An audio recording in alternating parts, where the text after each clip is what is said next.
Welcome back to Funky Politics, where we like to keep it real. We're going to always keep it right, and it's sure enough going to be funky. Whoo, man, you talk about funky. You know, we're at a point in our country right now where I think there's some mighty strange politics going on. You got the leader of our country who encourages his followers. I'm not even calling them supporters. His followers to upset the apple cart, turn it over, to do this and do that.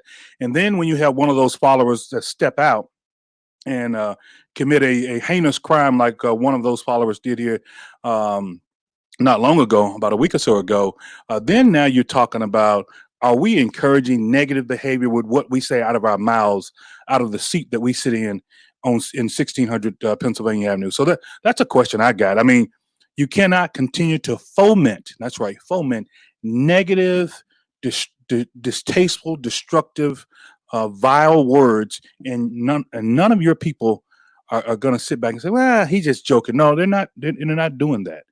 These folks are actually actively out there working. So I will say this again: the right to protest is still a right, and so those rights have been exercised here over the last several days. You've gotten folks in Los Angeles, in the city of Memphis, and especially in Minneapolis, St. Paul area, who've said that for a change, we're not going to let this go idly by.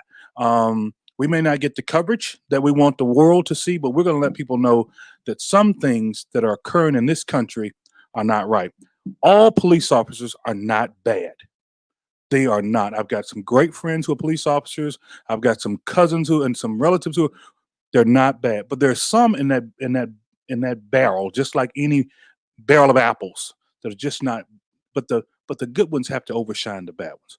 There are names out there, guys like Botham Jean, George Floyd, Ahmaud Arbery, Eric Garner, Trayvon Martin, Michael Brown, Tamir Rice, Emmett Till, Medgar Evers, Dr. Martin Luther King Jr., and Vernon Dahmer. We've got to remember those names because those names will be etched and have been etched in our lives and in our memories. And unless we remember them and we stand for what's right in our country, we will fall for anything.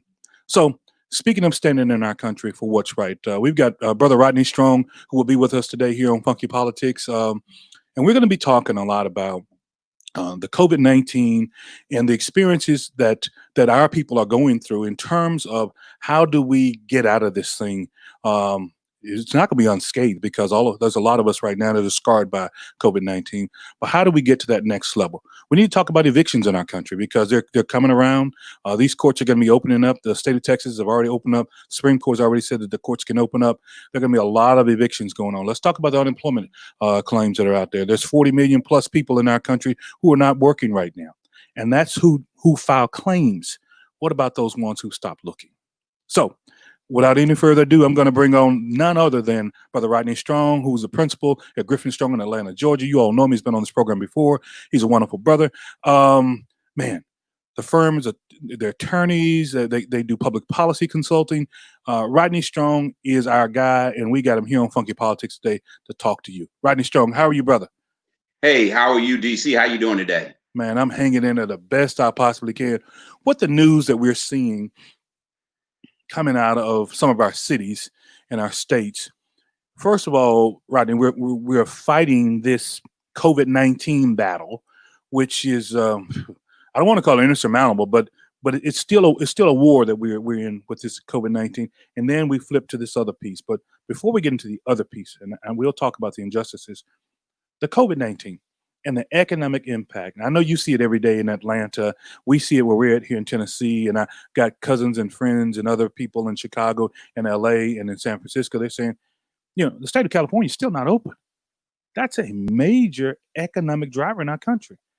How do people make it, Doc?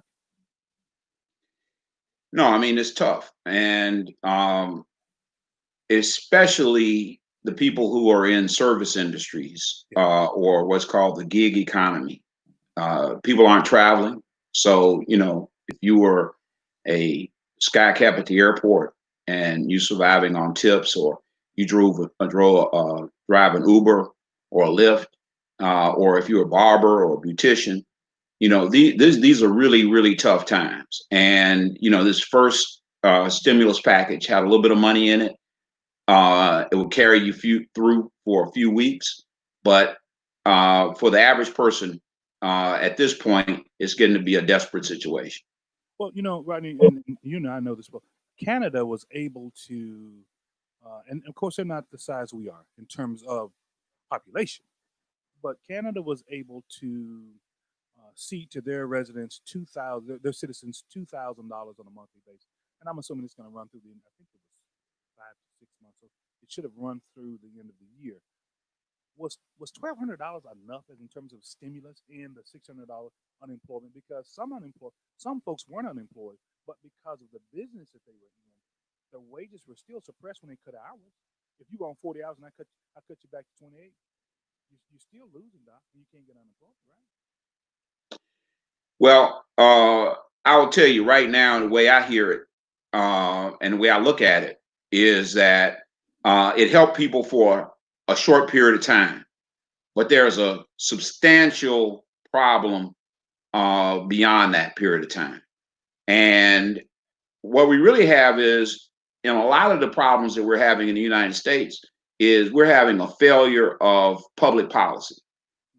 Some countries provided income support for everybody across the board, and they did it systematically. And it could have been done that way here. What they decided to do here was sort of a mix. One-time payment for $1,200 to most taxpayers, then or tax filers rather, and then of course support for big businesses, and then this CARES Act PPP program for employers, and of course an increase in the unemployment rate.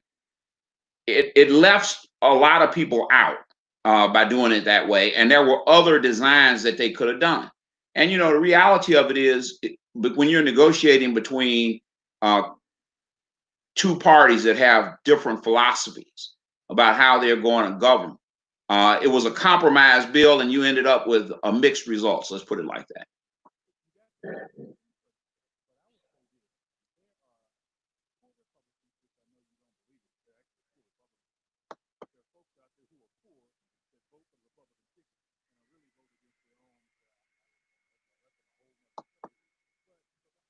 DC, I'm sorry, I can't hear you. You've been